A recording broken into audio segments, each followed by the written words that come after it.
semuanya baik ya, meringankan semua sesuai dengan faktanya.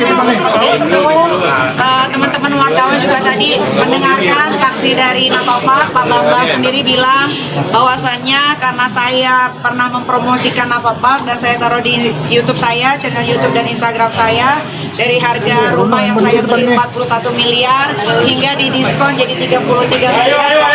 Harga endorse saya itu hampir 10 miliar gitu kan. Nah, ini yang dipermasalahkan adalah uang 4 miliar. Jadi kalau Reza gadis miskin nggak punya uang, nanti 4 miliar saya tambahin 1 miliar ya. Jadi jangan terlalu digimanain gitu kasus ini, karena saya malu gitu ngurusin 4M kok sampai satu Indonesia gaduh, polisi semua udah kayak kasus pembunuhan, mafia narkoba, bandar narkoba atau bandar judol gitu. Saya merasanya seperti itu gitu. Agak memalukan gitu kasus ini. Ya, kalau masalah uang 4 miliar nggak punya, gampang nanti kita transfer ya.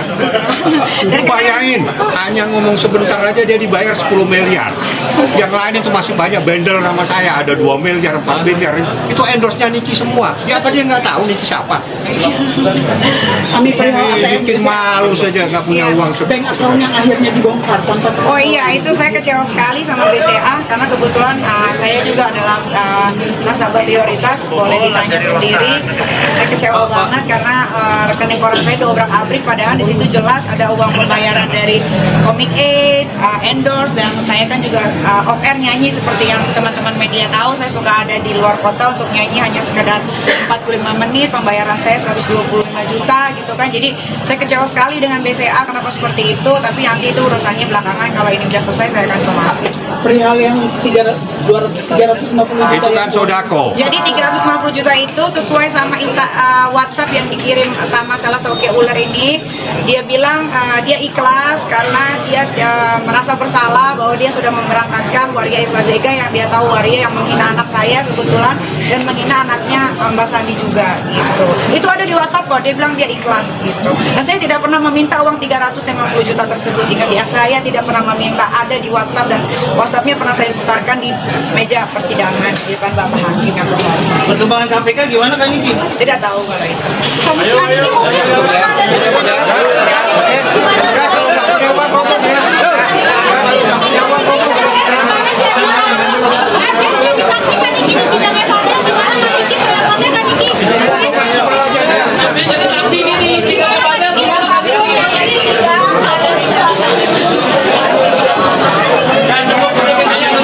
Udah ya guys, kita lepas aja ya guys ya.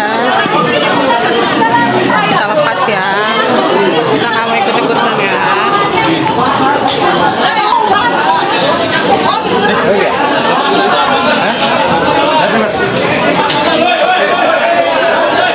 Ya udah.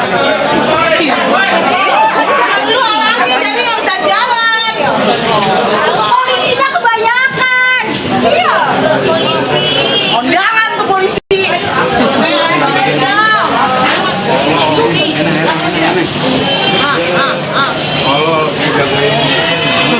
Tahu polisi? Ngapain sih? Kabur aja.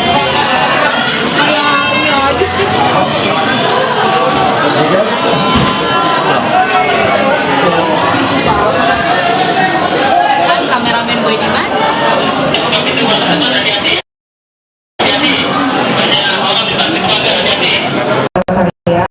Dan saya pun punya, tapi kebetulan kita di situ saya baca memang Dokter Janet bilang bahwasannya Nikita dan Mail beserta Dokter Oki memeras Dokter Reza sebanyak 4 miliar rupiah. Lalu saya bertanya kepada Dokter Samira, apakah Dokter Samira mengenal Dokter Janet? Dokter Samira bilang iya. Apakah saya bisa meminta Coba terdakwa pertanyaannya. Iya, pertanyaannya ini pertanyaannya. Pertanyaannya adalah saya meminta nomor teleponnya Dokter Janet, lalu saya menelpon Dokter Janet dan saya merekam memang waktu itu karena saya tidak terima karena saya dibilang pemeras. Lalu saya memberikan rekamannya kepada Dokter Samira yang itu. Ya, di saat itulah saya kecewa karena saya tidak pernah memeras yang namanya Reza Gladys. Saya punya uang, buat saya 4 miliar itu kecil untuk saya. Nah, pertanyaannya, kenapa Dokter Samira saat itu memberikan saya bukti screenshot dari WhatsApp grup Perdesti ini? Betul. Karena sempat menjadi perbincangan yang sangat luas di kalangan dokter yang menurut saya ini adalah berita yang tidak benar. Kenapa? Karena memang seorang Janet itu adalah bukan lagi ketua Perdesti, tapi dia pernah menjabat sebagai ketua Perdesti, di mana saya mengenal beliau. Saya pernah menjadi anggota dari Perdesti dan saya sempat ada konflik dengan beliau, dan beliau memang menaruh dendam yang luar biasa kepada saya. Akhirnya saya keluar dari anggota tersebut dan saya memilih berpindah ke keanggotaan kecantikan yang lain hingga saat ini. Nah, tetapi teman-teman saya yang masih ada di Perdesti itu sangat mendukung perjuangan yang saat ini saya lakukan. Jadi pada saat ada chat seperti itu disebarkan di grup itu sangat tidak etis. Kenapa? Karena tidak ada satupun keputusan bahwa yang menentukan seorang MM adalah Meras seperti itu. Jadi saya kirim screenshot dari percakapan di Perdesti tersebut ke Nikita Mirzani karena untuk mengkonfirmasi itu. Iya, dan di saat itulah saya meminta tolong kepada Manil untuk menanyakan kepada Reza apa maksud dari Reza yang bilang saya memakai, dan saya baru tahu bahwa saya dilaporkan itu di bulan Januari ketika Manil berjaya diambil handphone saya, dan saya tahu laporan itu pun polisinya dari Dr. Samira sendiri, ya, betul. Oke, sekarang berikutnya mau saya tanyakan, dokter tahu ini produk siapa saja? Itu produk dari Reza Gladys. Ini produk dari Gladys. Ini produk dari Gladys pernah dokter review sebelumnya? Yang sebagian yang warna merah itu yang ada, yang tadi yang warna merah yang ini yang tadi diberikan yang warna merah. Kenapa dokter mereview produk ini, dok? Kalau boleh tahu? Karena memang itu saya tahu modalnya hanya 70.000, tetapi dijual dengan harga 1.500.000 dan menggunakan nama dokter, dan itu sangat mencoreng profesi dokter. Iya, dan dokter juga sempat tahu bahwasannya Reza menempel stiker BPOM di sini tanggal expired. Padahal kalau stiker ini dibuka, sebetulnya produk ini sudah expired. Dokter tahu kan? Itu saya lihat di TikTok yang yang di video TikTok itu. Iya. Dan itu memang melanggar aturan. Iya. Pertanyaan selanjutnya, ini adalah produk skincare saya. Ini saya kerjasama sama produk Korea, dan ini ada tulisannya Made in Korea. Ini disegel, ini pakai nama saya, tapi saya meminta izin kepada produk tersebut untuk bekerja sama saya. Beda sekali dengan ini. Ini Riberskin, tapi di branding jadi nama Glavisa, tapi tidak menaruh nama Riberskinnya. Di sini jelas ada BPOM dan expirednya, dan bisa dicek barcode-nya bahwa terdaftar di BPOM. Apakah produk seperti ini, apakah boleh seorang dokter yang katanya seorang dokter mempunyai produk, merbranding produk orang lain, menempelkan stiker tanpa mendaftarkan lagi ke BPOM? Kalau saya punya ini, saya daftarkan lagi ke BPOM, dan ini bisa dicek ini ada di BPOM. Apakah boleh, dok? Dan ini ada jarumnya, katanya dari Kemenkes, sedangkan Kemenkes juga menyarankan bahwa tidak boleh memakai jarum suntik di rumah. Bagaimana menurut dokter? Maaf saudara Nikita Mirzani yang mulia jaksa, tapi saat ini di mata saya seorang Reza Gladys bukan seorang dokter, sama seperti Richard. Mereka berdua adalah raja dan ratu fleksi yang di mata saya mereka bukan. Jadi sebentar saksi ya, saksi ini saksi fakta ya, tidak dalam rangka menilai atau memberikan pendapat. Maaf, Tapi segala sesuatu yang pernah saudara alami silahkan diterangkan. Begitu ya, harus dibedakan antara saksi ahli dengan saksi fakta, begitu ya. iya, siapa yang mulia.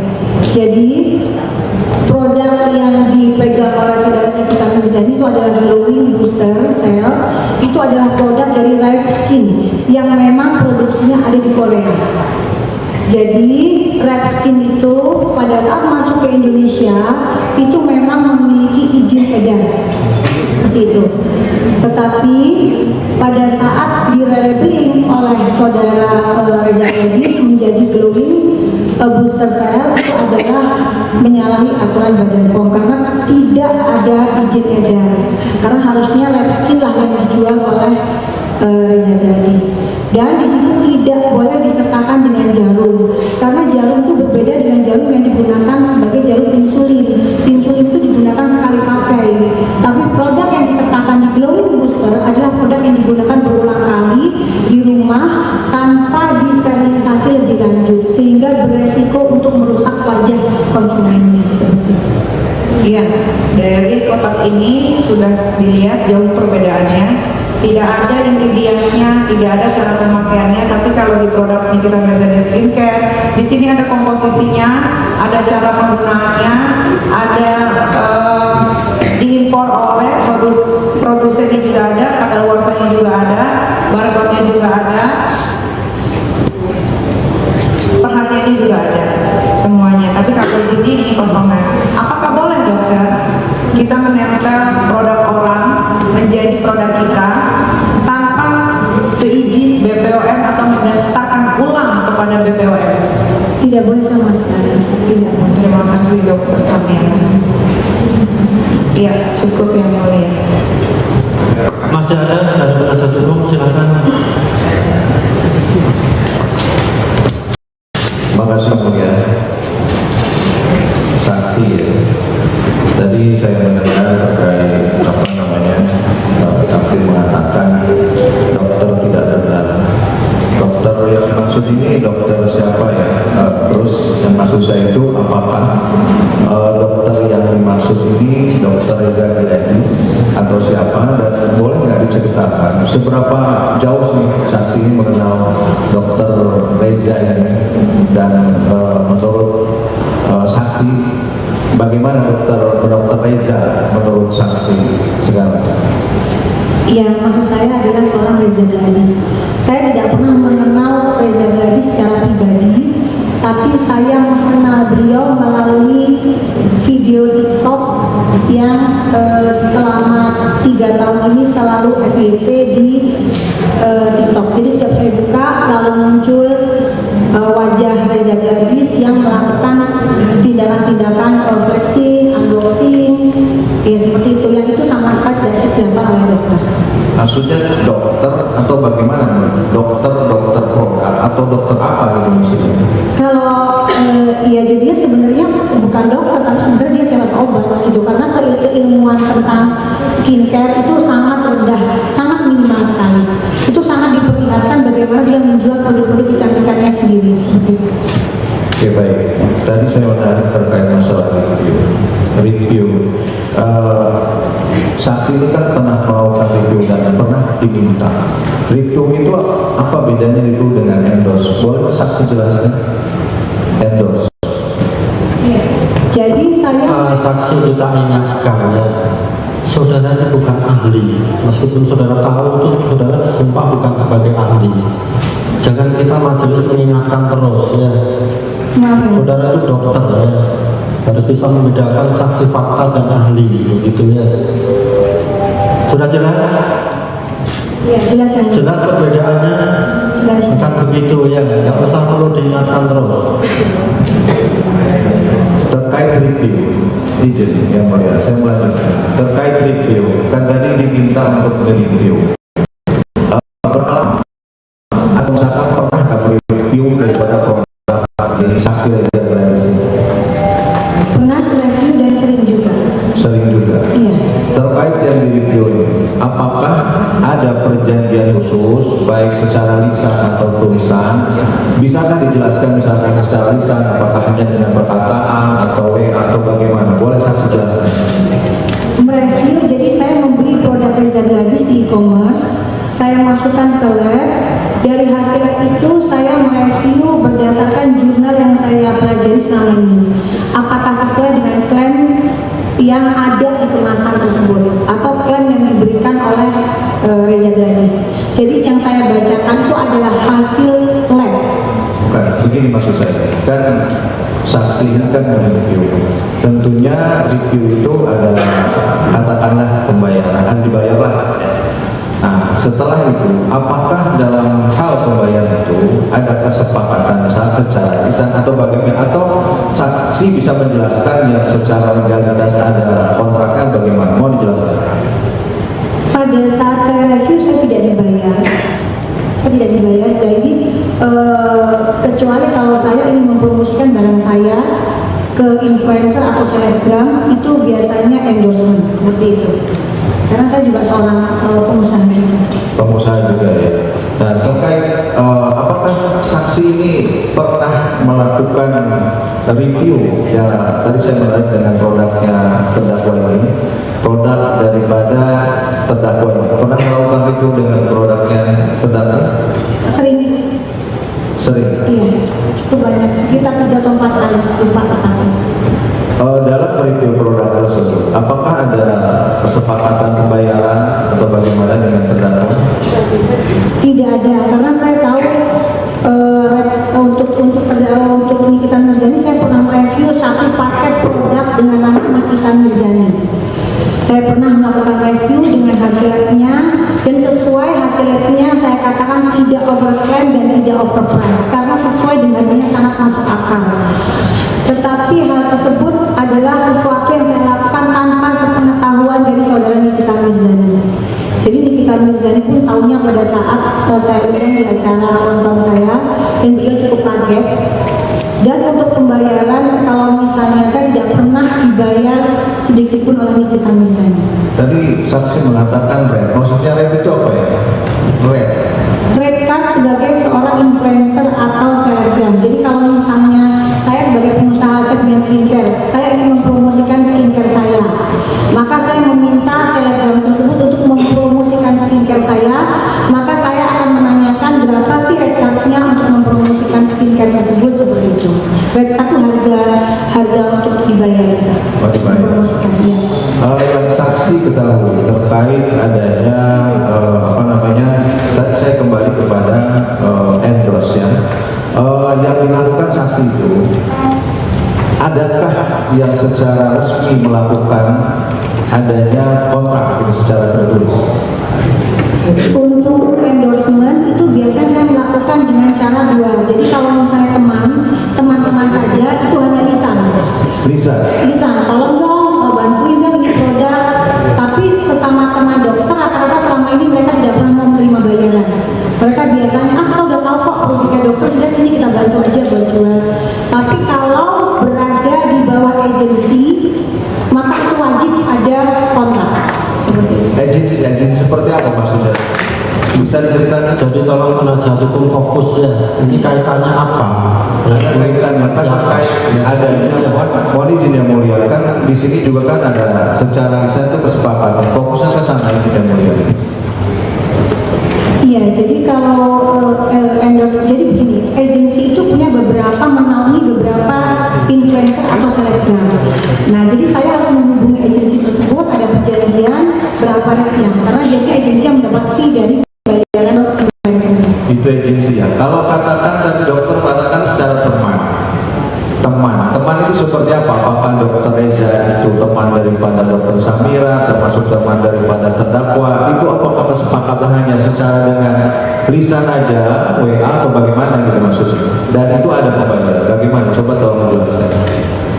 Kalau sesama teman itu tergantung bagaimana kesepakatannya. Tapi kalau selama pengalaman saya, selama teman itu hanya lisan. Jadi kalau saya kenal langsung dengan orangnya itu biasanya hanya lisan saja. Kalau tahu biasanya hanya lisan saja. Kenal langsung dengan orangnya lisan saja. Baik, selanjutnya terkait perkara ini yang sedang dalam terdakwa, apakah ada keterangan yang mau disampaikan oleh saksi sendiri? Ya, jadi yang saya lihat, saya sebenarnya ingin melakukan endorse juga ke seorang Nikita Mirzani, tetapi saya tahu sekali rate-nya seorang Nikita Mirzani itu miliaran. Jadi saya untuk mengucapkan lisan pun saya nggak berani, apalagi secara perjanjian. Jadi ya saya tidak berani untuk mengendorse seorang Nikita Mirzani karena saya tahu rate-nya tinggi sekali.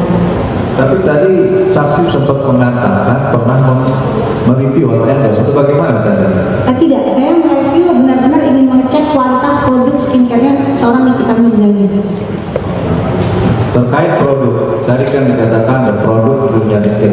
Sugani dan produk daripada Reza. Dari kedua produk tersebut, perbedaannya seperti apa yang pernah saksi lakukan? Pada saat produk paketan Nikita Mirzani, saya mengecek kadar niacinamide itu di angka sekitar 2, berapa. Tetapi pada yang saya cek dengan produknya dari Reza Gadis yang harganya lumayan cukup mahal itu, niacinamide ada di 0,0 sekian, seperti itu saja. Cukup ya Mulia. Itu yang mulia yang menambahkan. Dokter Safira, berapa kali kita ketemu Dokter Safira? Kita ketemu di acara saya. Iya, di Terawang.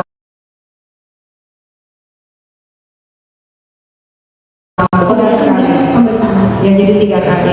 Karena ini kan pemberitaan di luar sana bahwasanya kita adalah sindikat. Apakah kita sindikat? Sama sekali. Apakah saya pernah meminta dokter untuk melakukan sesuatu untuk saya? Atau dokter yang minta saya untuk melakukan sesuatu? Tidak ada sama sekali. Tidak ada sama sekali. Terima kasih. Terima kasih ya.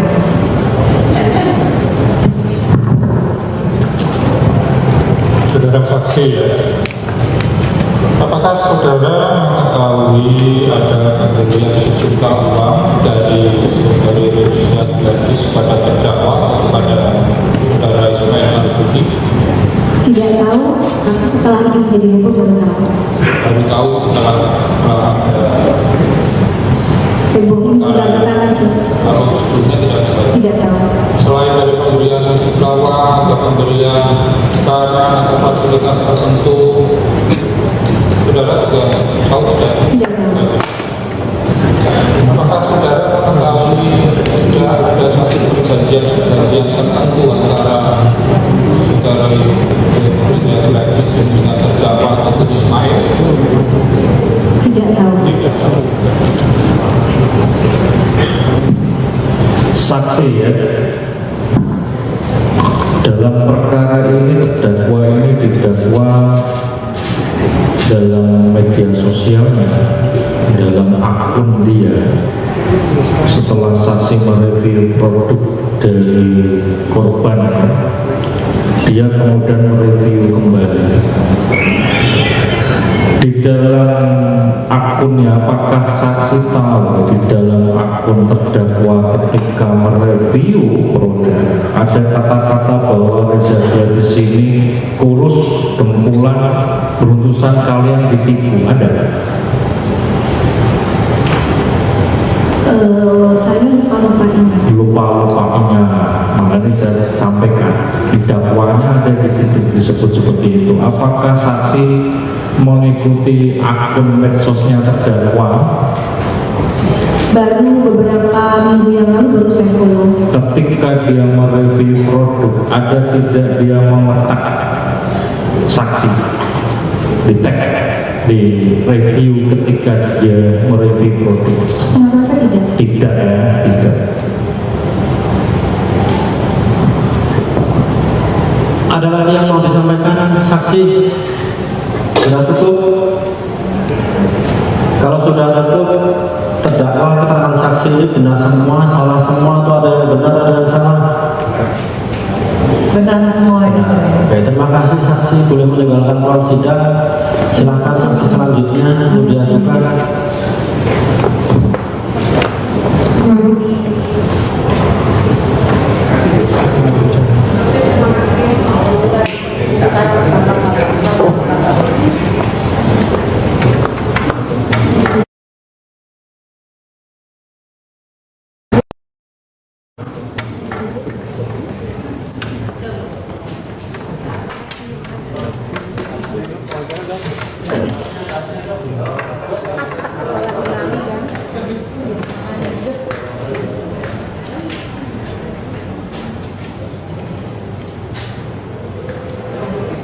Dok, udah tenang dok, udah tenang.